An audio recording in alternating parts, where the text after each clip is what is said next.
बिस्मिल्लाहिर्रहमानिर्रहीम। आज हम डिस्कस करेंगे law of conservation of energy.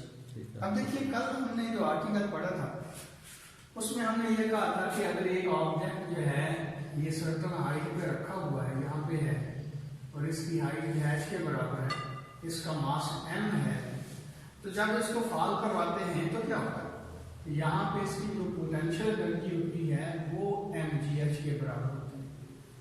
और जब इसको हमने फॉल करवाया तो डेफिनेटली इसकी हाइट कम होती जाती है और इस पोजीशन पे जब ग्राउंड को जस्ट ये हिट कर रही होगी बॉडी, उस वक्त इसकी काइनेटिक एनर्जी जो है वो mgh के बराबर होगी। और यहाँ पे है पोटेंशियल एनर्जी जो है, सॉरी काइनेटिक एनर्जी जो है इस पॉइंट के ऊपर वो 0 के बराबर होगी, जबकि यहाँ पोटेंशियल एनर्जी 0 के बराबर होगी। इसका क्या मतलब हुआ कि टॉप पे यानी कि इस पोजीशन के ऊपर पोटेंशियल एनर्जी जो है वो mgh के बराबर थी, कहने के सारी एनर्जी इसकी पोटेंशियल एनर्जी थी। जब इसको ड्रॉप करवाया गया तो इसकी हाइट कम होने की वजह से पोटेंशियल एनर्जी कम होती गई, लेकिन वेलोसिटी इंक्रीज होने की वजह से इसकी काइनेटिक एनर्जी में इजाफा होता गया।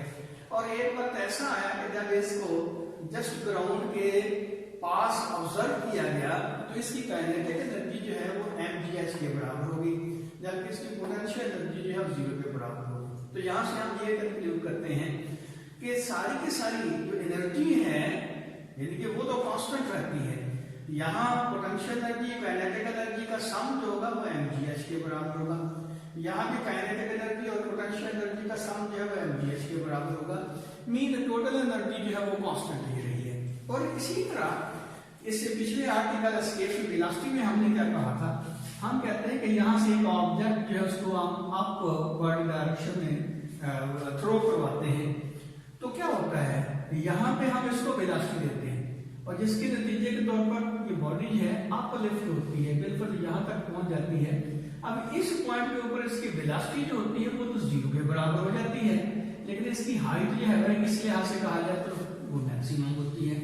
इसका मतलब ये हुआ कि यहाँ जो हम काइनेटिक एनर्जी इस पॉइंट के ऊपर इसको प्रोवाइड कर रहे हैं वो ग्रेजुअली इसकी पोटेंशियल एनर्जी में कन्वर्ट होती जाती है।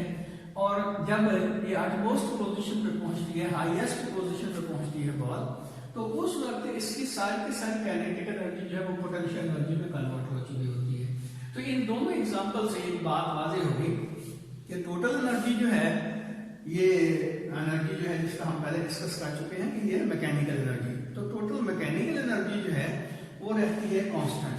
जितनी यहाँ पे पोटेंशियल एनर्जी उतनी एक्चुअली यहाँ पे काइनेटिक एनर्जी थी, और इसी तरह यहाँ पे इसकी जो पोटेंशियल एनर्जी थी वो टोटल काइनेटिक एनर्जी में कन्वर्ट हो गई। लेकिन इसका सम जो है पोटेंशियल एनर्जी और काइनेटिक एनर्जी का वो इक्वली रहा, यहाँ दूर नहीं, यहाँ दूर नहीं, यहाँ दूर नहीं, किसी भी पॉइंट के ऊपर अगर दोनों काइनेटिक अपने पोटेंशियल एनर्जी और काइनेटिक एनर्जी का सम देखें तो उसकी वैल्यू में कोई फर्क नहीं आया। तो यहाँ से सिंपली हम कह सकते हैं कि टोटल मैकेनिकल एनर्जी जो है वो कांस्टेंट रहती है सिस्टम की। अच्छा, ये सिर्फ मैकेनिकल एनर्जी तक ही रिस्ट्रिक्टेड नहीं है, महदूद नहीं है हमारा लाभ। एक्चुअली अगर यहाँ देखा जाए तो ब्लाक जब ये इसको हिट करता है तो दो चीजें जो है बड़ी वाज़ेह हैं। नंबर 1 साउंड जनरेट होती है, नंबर 2 हीट जनरेट होती है। इसका मतलब ये हुआ कि जब यहाँ पे पोटेंशियल एनर्जी थी, काइनेटिक एनर्जी 0 के बराबर थी, तो ये पोटेंशियल एनर्जी ग्रेजुअली कन्वर्ट होती गई काइनेटिक एनर्जी में। जब ये यहाँ सारी की सारी इसकी पोटेंशियल एनर्जी काइनेटिक एनर्जी में कन्वर्ट हो गई है और जमीन पे इसने हीट किया है ऑब्जेक्ट ने, तो ये इसकी काइनेटिक एनर्जी है अदर फॉर्म ऑफ एनर्जी में कन्वर्ट हो गई है। यानी कि साउंड जनरेट हुई है, हीट जनरेट हुई है, और अगर देखा जाए तो लाइट भी जनरेट होगी।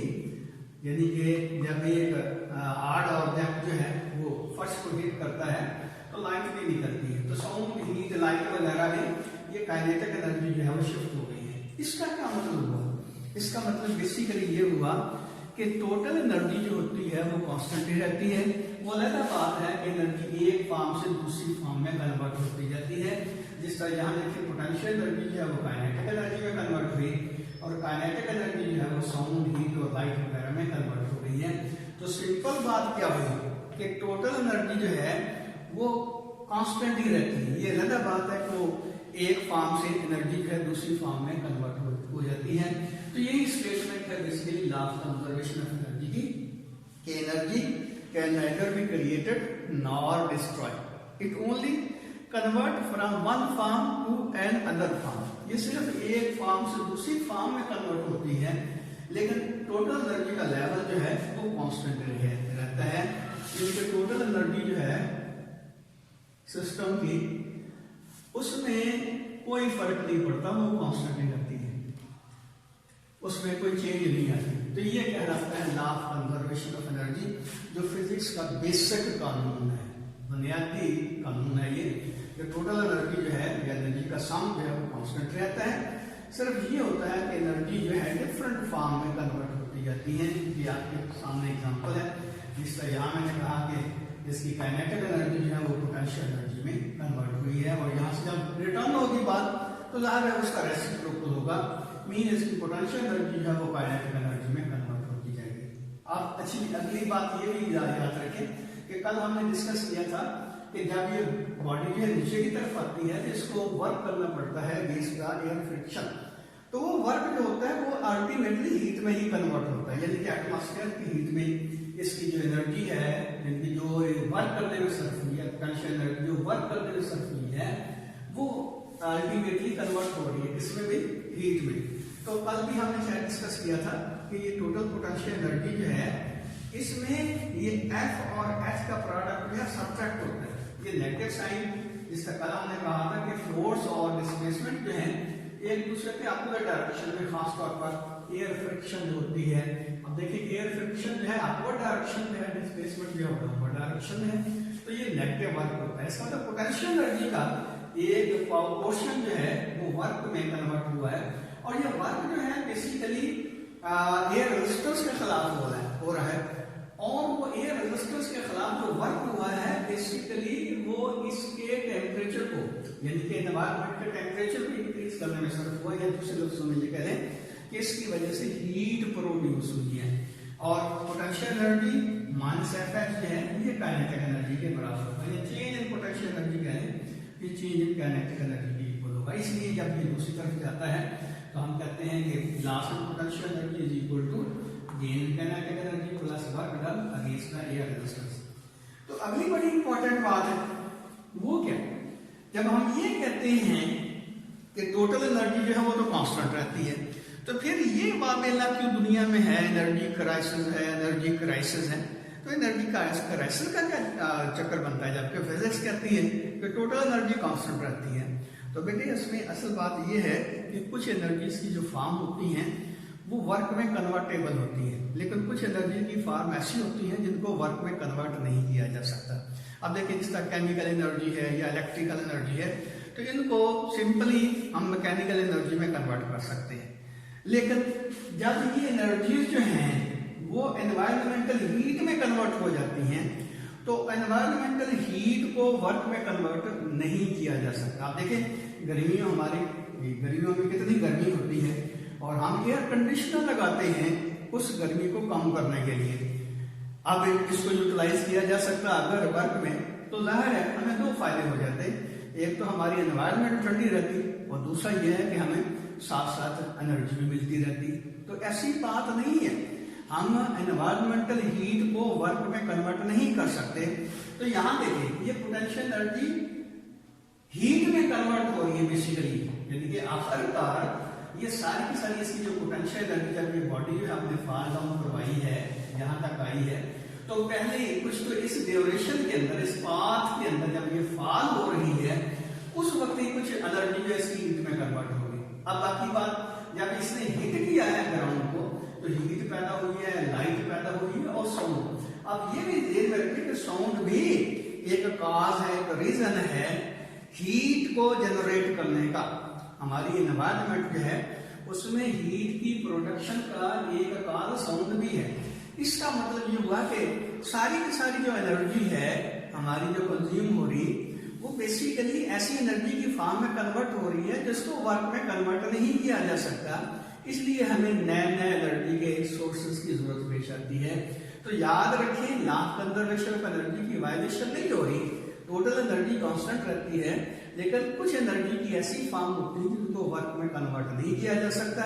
जिसका मैंने एग्जांपल दिया कि एनवायरमेंटल हीट जो है उसको वर्क में कन्वर्ट नहीं किया जा सकता।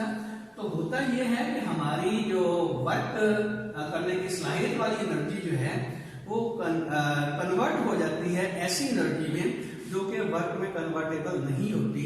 इसलिए हमें नए नए एनर्जी के सोर्सेज जो हैं उनको इस्तेमाल करना पड़ता है। तो मेरा ख्याल है मेरी बात ये समझ आ गई होगी। तो अब उससे गलती ये हुई है कि मैं आपकी जो किताब है वो नहीं ला सका। अच्छा, ये बात ध्यान में रखें कि इसके बाद जो है हमारा जो आर्टिकल है नॉन जो है कन्वेंशनल एनर्जी सोर्सेज, वो हमारे जो नया जो स्मार्ट सिलेबस है उसके अंदर इन्वॉल्व नहीं है। तो इसलिए हम जो है वो नहीं पढ़ेंगे। उसके बाद जो है वो क्वेश्चन ही करते हैं। तो मुझे पहला क्वेश्चन जो है वो याद आ रहा है, तो वो उसके लिहाज से मैं क्वेश्चन भी करता हूँ और इसका आंसर भी देने की कोशिश करता हूँ। और वो क्वेश्चन कुछ यूं है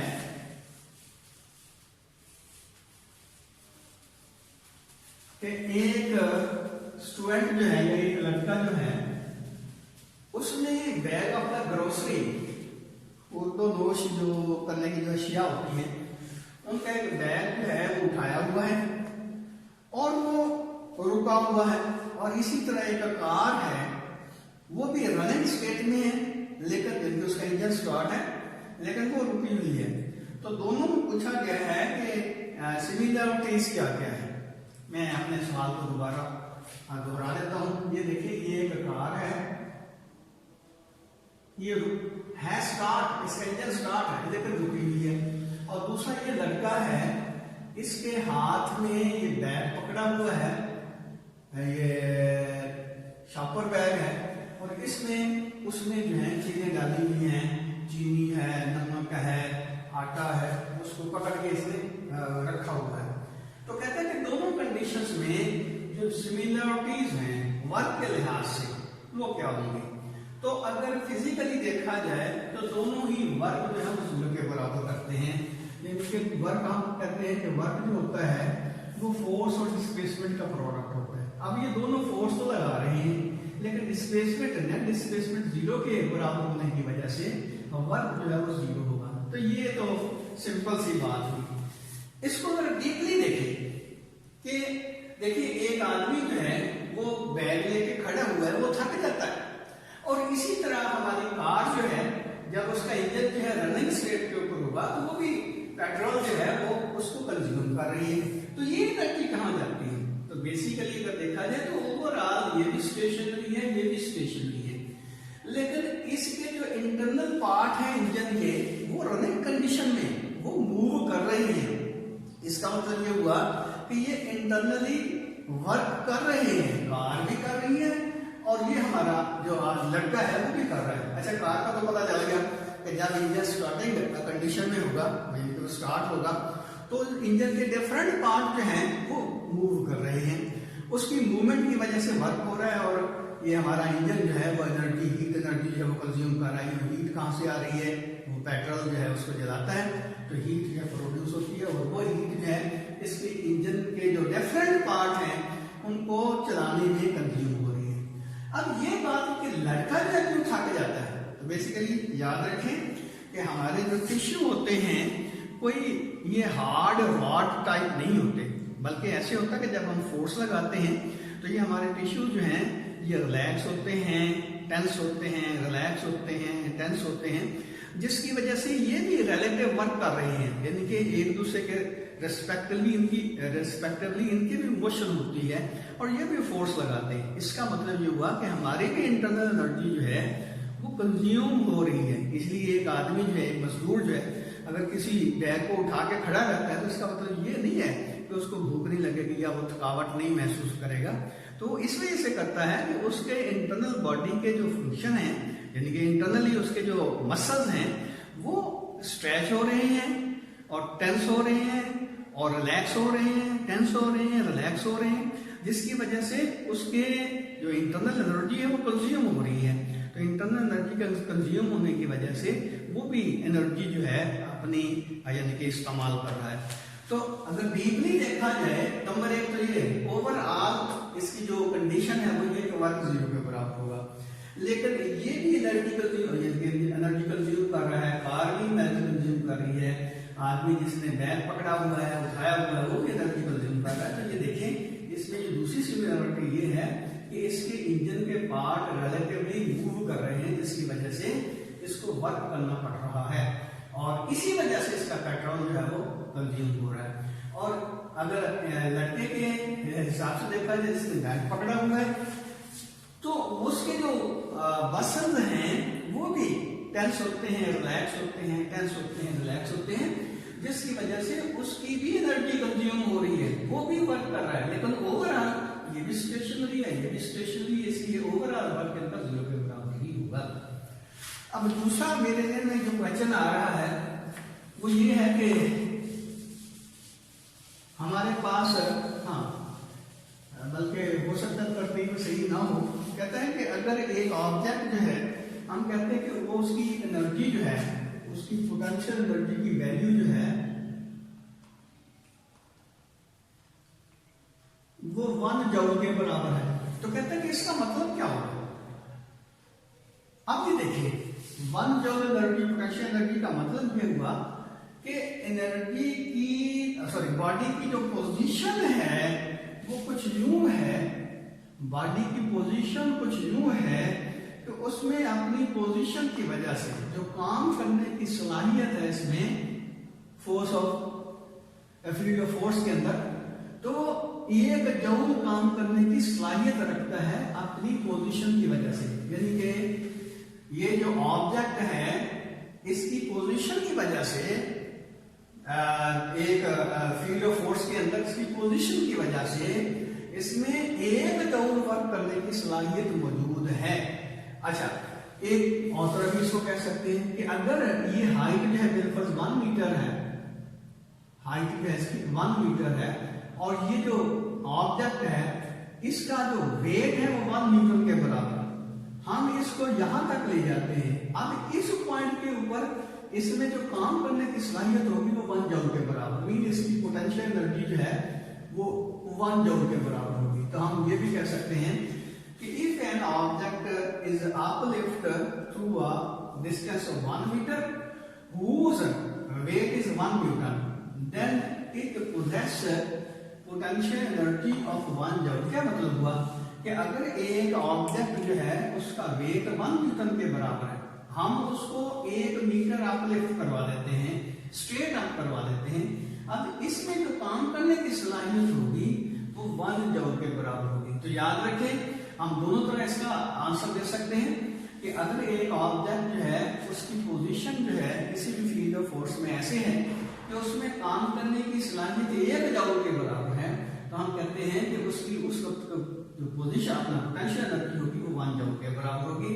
या दूसरी तरह हम ये कह सकते हैं कि अगर एक ऑब्जेक्ट जो है उसका वेट 1 न्यूटन है और उसको हम अपलिफ्ट करवाते हैं 1 मीटर तक, तो उसमें जितनी पोटेंशियल एनर्जी होगी वो 1 जूल के बराबर होगी। ये देखे ना कि पोटेंशियल एनर्जी जो है इस सिचुएशन में कितनी होगी, हमने वर्क कितना किया है, हमने जो वर्क किया है वो W और H के प्रोडक्ट के बराबर होगा, और W जो है यहाँ 1 न्यूटन है और हाइट जो है वो 1 मीटर है, यानी कि 1 न्यूटन हम इसको वेट को अपलिफ्ट करवाते हैं 1 मीटर तक, तो ये 1 न्यूटन मीटर किसके बराबर होता है, 1 जूल के बराबर होता है। इसका मतलब ये हुआ कि ये 1 जूल के बराबर हमने इसके ऊपर वर्क किया है, और यही वर्क जो है इसमें काम करने की सलाहियत क्रिएट करता है। ये मीन इसकी पोटेंशियल एनर्जी जो है 1 जूल के बराबर होगी। अब इसी तरह एक और क्वेश्चन मेरे ज़हन में आ रहा है कि 2 हमारे पास ब्लॉक हैं,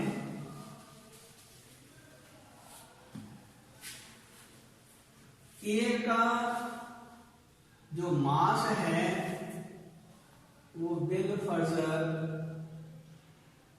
ये एग्जैक्ट स्टेटमेंट मेरे ध्यान में नहीं आ रही। अच्छा, एक और क्वेश्चन है कि अगर एक लड़की जो है वो एक कप जो है उसको गिराती है सर्टन हाइट से, तो इसमें जो एनर्जी चेंजेस आती हैं इसके फॉलिंग के दौरान और इसकी हीटिंग के दौरान जो एनर्जी में चेंजेस आती हैं वो आपने बताना है। यानी कि इसका सीक्वेंस आपने डिराइव करना है कि यहाँ पे इसकी एनर्जी क्या थी और वो एनर्जी जो है ग्रेजुअली किस में कन्वर्ट होती गई है, और जब इसने हिट किया है ग्राउंड को तो उस वक्त तक ये कौन कौन सी एनर्जी में कन्वर्ट होगा। तो डेफिनेटली यहाँ पे जब कफ होगा तो इसकी पोटेंशियल एनर्जी होगी और वो ज़ाहिर है mgh के बराबर होगी। जब इस ये फॉल हो रहा है जिस तरह अभी हमने डिस्कस किया, तो इसकी पोटेंशियल एनर्जी जो है वो कम होती जा रही है और काइनेटिक एनर्जी में इजाफा होता जा रहा है। जब ये हिट करेगा कप तो इसकी सारी की सारी पोटेंशियल एनर्जी जो है किसमें कन्वर्ट हो गई है, काइनेटिक एनर्जी में। अब ये जो काइनेटिक एनर्जी है ये किसमें कन्वर्ट होगी, जाहिर है कप जब गिरता है तो उसकी आवाज पैदा होती है। तो पहली तो बात यह है कि काइनेटिक एनर्जी कन्वर्ट हो गया साउंड में, ये एक पोर्शन इसका साउंड में कन्वर्ट हो गया। और फिर जब ये दो ऑब्जेक्ट एक दूसरे को हिट करते हैं तो हीट जनरेट होती है, जिसका मतलब एक हिस्सा जो है वो हीट में जनरेट हो अपना कन्वर्ट हो गया। अगली बात है कप जो है ये बिल्कुल टूट जाता है, तो टूटने से क्या होगा, तोड़ने के लिए भी इसको एनर्जी चाहिए थी, बगैर एनर्जी के तो ये टूटेगा नहीं। तो इसका मतलब यह है कि एनर्जी का, ये काइनेटिक एनर्जी का एक पोर्शन जो है इसको तोड़ने में, यानी कि कप को तोड़ने में कन्वर्ट हुआ है, तो ये है ब्रोकन एनर्जी, यानी कि वो एनर्जी जिसकी वजह से कप जो है वो टूटा है। और अगली बात, कप जो है उसके टुकड़े एक जगह तक इकट्ठे नहीं रहेंगे बल्कि स्लाइड करेंगे, स्किड करेंगे, किसके खिलाफ है, फर्श की रेजिस्टेंस के खिलाफ। तो ये इसका मतलब यह है कि एक हिस्सा जो था, एक हिस्सा जो एनर्जी का, काइनेटिक एनर्जी का, वो पीसेस को मूव करने में अगेंस्ट द रेजिस्टेंस या force of friction between the floor and the pieces, इसमें कन्वर्ट हुआ। तो ये work done by the pieces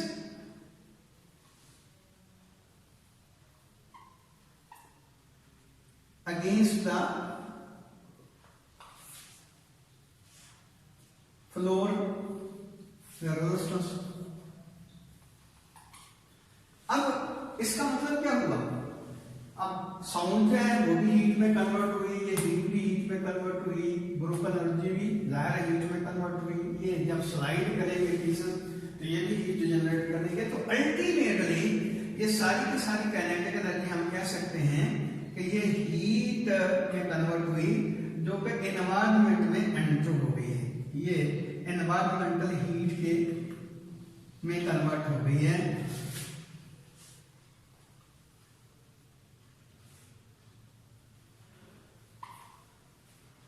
तो हमारी ये जो पोटेंशियल एनर्जी थी ये अल्टीमेटली किसमें कन्वर्ट हुई है, एनवायरमेंटल हीट में कन्वर्ट हो गई है, यानी कि हमारे एटमॉस्फेयर में हीट की शक्ल में ये सारी की सारी एनर्जी जो है वो कन्वर्ट हो गई है।